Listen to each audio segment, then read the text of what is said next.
And I repeat again, if there is anyone who can be called a terrorist, it should be George W. Bush.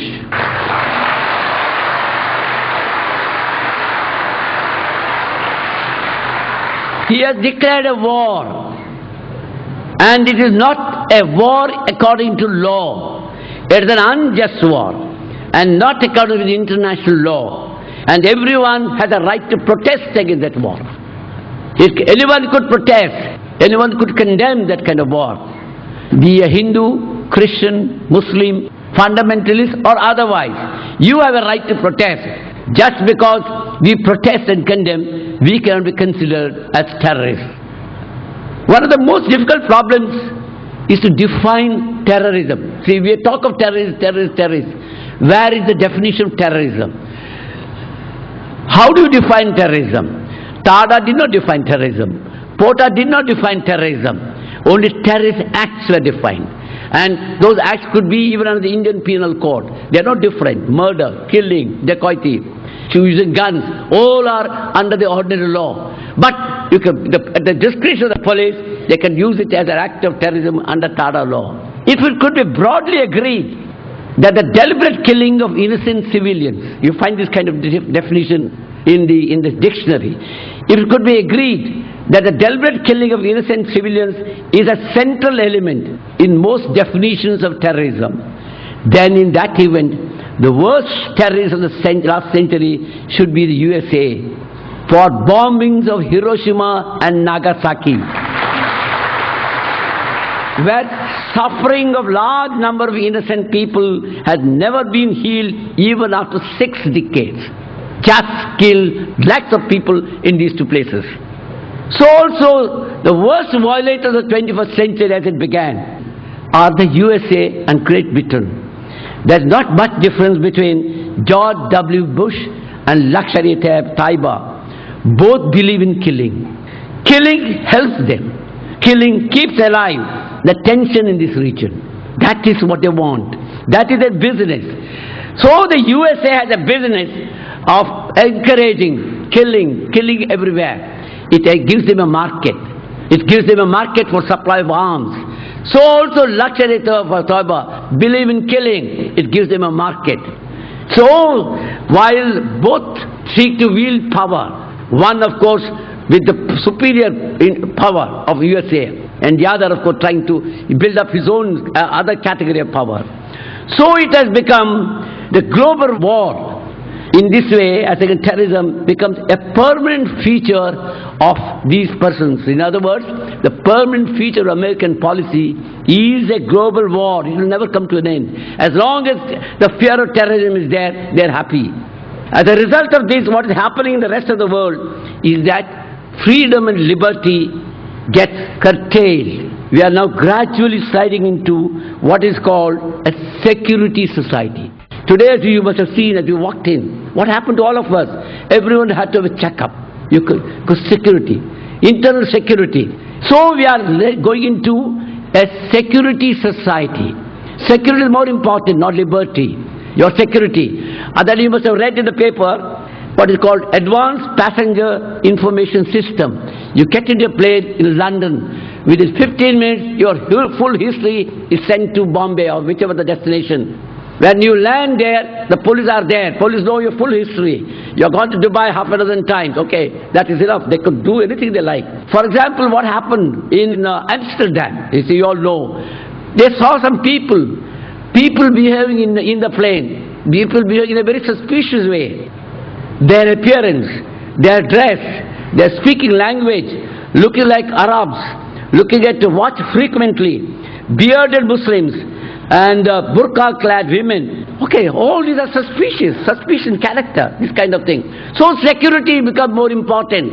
And this is a kind of policing that goes on. And as a result of that, we have all sorts of things that go on in this country, everywhere. Because under security society, the police can do anything they like. Other day you must have read that Antap Hill, somebody was found in a building which was supposed to have been neglected. Nobody was there.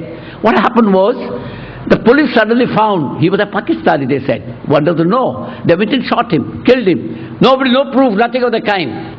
So because in the name of security, The society accepted. Society did not protest.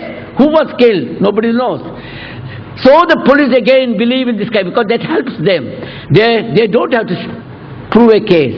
They can detain anyone, keep him inside the police station days together without a charge, without anything, in the name of investigation. In fact, the day I went to the Minority Commission. What happened was people are just being rounded up and taken to the police station. What is the law? If you are taken to the police station, if you are a witness, of course your statement has to be recorded and then you have to go home. If you are not a witness, you are a suspect, then your name should be there somewhere. Your name should be in the FIR, or they should have advanced information. But they just can't take you to the police station and say, you are a suspect, you don't know anything about me, but you are a suspect. You keep me, you torture me inside. You keep me for days together. No station diary entry, no report. And one fine day, you handcuff that man with another unknown person who is supposed to come from Pakistan. And they say, you are connected with this two together.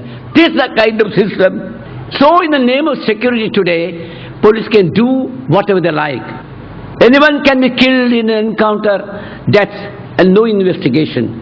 In the name of security, every movement of yours can be tracked. Your bank accounts, for example, your transactions, all come under the check.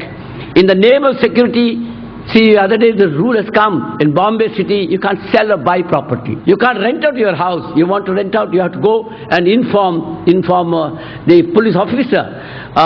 So the police have to be informed. So liberty is becoming a casualty. You are literally going to be enslaved.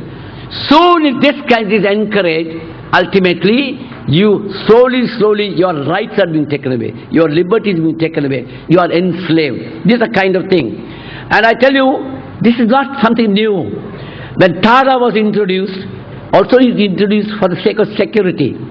Even the Supreme Court, though it is draconian law, unjust law, after Maneka Gandhi's case, nobody could have upheld that kind of law. Yet the Supreme Court upheld that law. Again in the name of internal security. In the name of security, that's the main consideration. They upheld quota law, again in the name of security. They upheld Armed Forces Special Powers Act, which has done havoc in northeastern state, Manipur and so those places. Yet we upheld the law in the name of security. All of principles of the liberal society, justice, social, economic, everything, all those they have forgotten. This is a kind of approach. So therefore it is necessary, we must understand, this violence must come to an end. So what is the solution? Solution is not arms. Solution is not violence. Violence against me from the people or from the state. No. What is required is that why should there be so much violence in the society? Our approach should be why there is this kind of terrorism. What is the reason for that? That is the thing the government must understand. Not arms, not this kind of harsh law. I tell you, there is so much of injustice in the society. Go to any part of India, anywhere. So much of injustice. The rich and the powerful can get away with impunity. Nothing happens to them. America can invade any country, nothing happens to them internationally. Within India, the rich and powerful are not bothered. They don't go in for voting, but they get whatever they want. But the poor, what happens to the poor? The marginalized. Huge projects, for example. We have built huge projects. I got details of statistics if you want, I can give them. What happens to them? Narmada Dam is the simplest example. Came up. What happened to the people who were affected? Large number of tribals, what happened to them? They had lost their land, lost everything, yet nothing happened to them. What should they do? In Bombay, we have 40 lakhs or more people live in slums.